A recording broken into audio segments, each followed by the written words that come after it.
Businessman होते हैं और आपने ये कह दिया,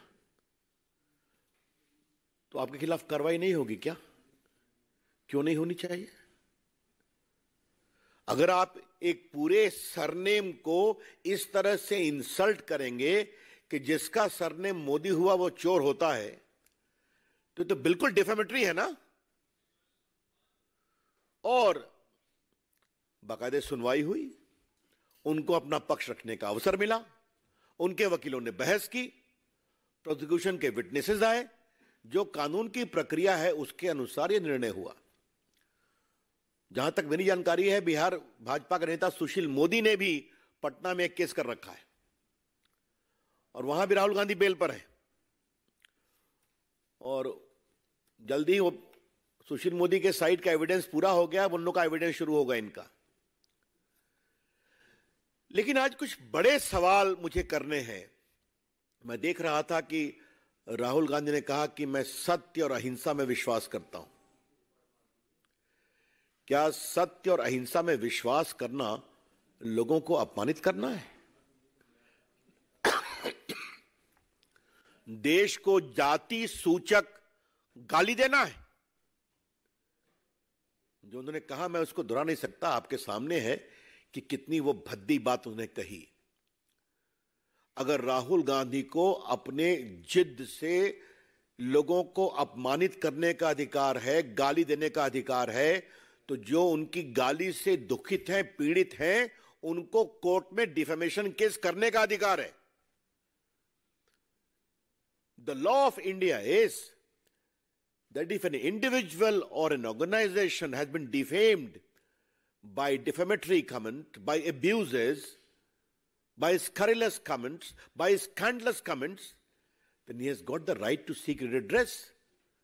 क्या कांग्रेस पार्टी को इस पर भी परेशानी है क्या कि वो चाहते हैं कि राहुल गांधी को कंप्लीट फ्रीडम दिया जाए, वो गाली पढ़ते रहें? ये तो नहीं हो सकता ना। अगर देश में कानून का राज है तो कानून का राज चलेगा। इसलिए आज मुझे सबसे आश्चर्य लगा उनके राष्ट्रीय अध्यक्ष खरगे साहब के कमेंट पर। क्या कह गए कि कोर्ट को बार बार बदला गया। You don't trust the court also. Congress party एक न्यायपालिका को भी अपने जेब में रखना चाहती है। खरगे साहब कांग्रेस पार्टी के राष्ट्रीय अध्यक्ष हैं। He must make responsible comments. क्या कहना चाहते हैं कि बार बार जज को बदला गया? It is a serious issue of contempt also. आपको सजा हुई, आप अपील में जाइए, अपनी बात कहिए, बेल आपको मिल चुका है टेम्पररी, आप जाइए अपील में।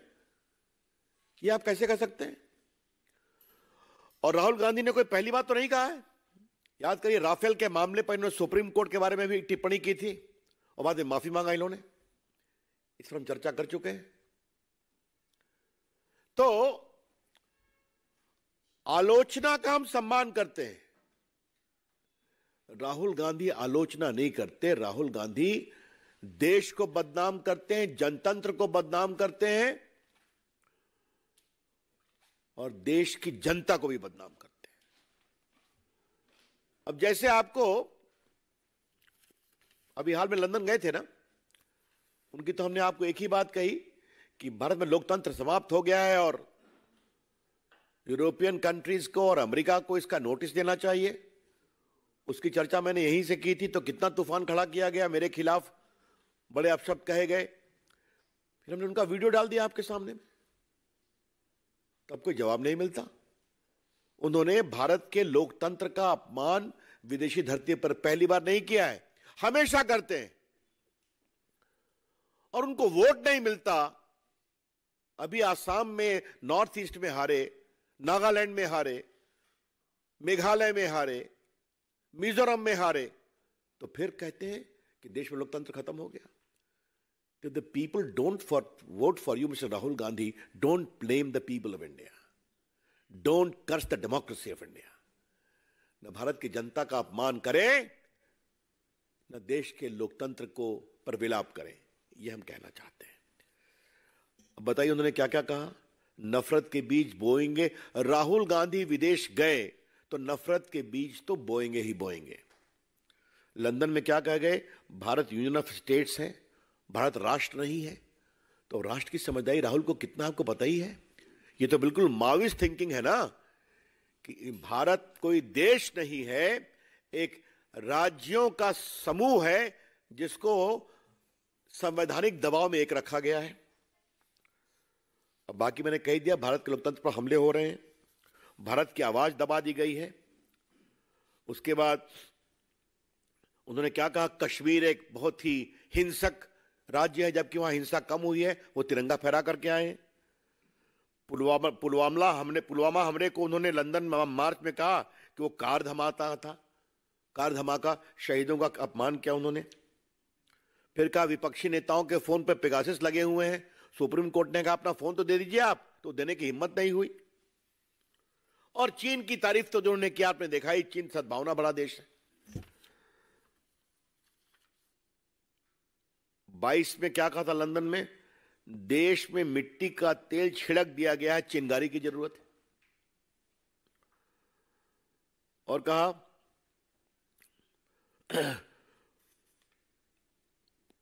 मतलब क्या क्या मैं बोल के भारतीय विदेश सेवा की आलोचना उन्होंने किया। और क्या कहा? 2021 में सद्दाम हुसैन और मोहम्मद गद्दाफी भी चुनाव जीतते थे। तो राहुल गांधी वही तरीका अपना ले अगर उनको यही परेशानी है तब। और जहां तक गाली पढ़ने का सवाल है, तो आज तो हमारे पास पूरा रिकॉर्ड रखा हुआ है उनका उनके पार्टी के नेताओं का। मैं बदूनी से कहूंगा इसको रिलीज कर दें आप लोग के लिए। क्या क्या कहा? अभी जो उनके राजस्थान के प्रभारी सुखविंदर रंधावा हैं, आज अमर शहीद हेमू कालानी जी का भी जन्मदिन है। हम अपने इन शहीदों के चरणों में प्रणाम करते हैं, दोनों हाथ जोड़ के, शीश झुका के। मैं अमर शहीदों का चारण उनके यश गाया करता हूं, जो कर्ज राष्ट्र ने खाया है मैं उसे चुकाया करता हूं। मेरे प्रिय बेटा बेटियों, अंग्रेजों की चांदी की तस्तरी में रख के हमें आजादी भेंट नहीं की थी। हजारों क्रांतिकारी साथी हंसते हंसते फांसी के फंदों पर झूल गए थे, और जब वे फांसी के फंदे चूमने जाते थे तो डर से उनके पैर नहीं कांपा करते थे, उनका कलेजा नहीं हिला करता था। उनके एक हाथ में गीता होती थी, उनके मुंह से भारत माता की जय के उद्घोष निकलते थे, उनके हृदय में दृढ़ संकल्प होता था। वो भगवान से प्रार्थना करते थे कि मरने के बाद हम फिर से जन्म लें, इसी भारत भूमि पर जन्म लें, और तब तक पैदा होते रहे और मरते रहे जब तक कि ये देश स्वतंत्र ना हो जाए, भारत माता आजाद ना हो जाए। क्रांतिकारी गाया करते थे सरफरोशी की तमन्ना, देखना है जोर कितना, ये गाते थे पंडित राम प्रसाद बिस्मिल। मेरे प्रिय बेटा बेटियों, इन्हें सर्वोच्च बलिदान दिया। कभी कभी वो गाते थे कि हम भी आराम उठा सकते थे घर पर रहकर, हमें भी मां बापों ने पाला था बड़े दुख सहकर। उनके भी माता थे, पिता थे, उनका भी परिवार था, लेकिन अपने देश के लिए सब कुछ न्योछावर कर दिया उनने। शहीद आजम सरदार भगत सिंह असेंबली में बम फेंका, मारने के लिए नहीं, उनका बहरे कानों को सुनाने के लिए बम के धमाके की जरूरत होती है। भगत सिंह भाग सकते थे, लेकिन उन्हें गिरफ्तार कराया अपने आप।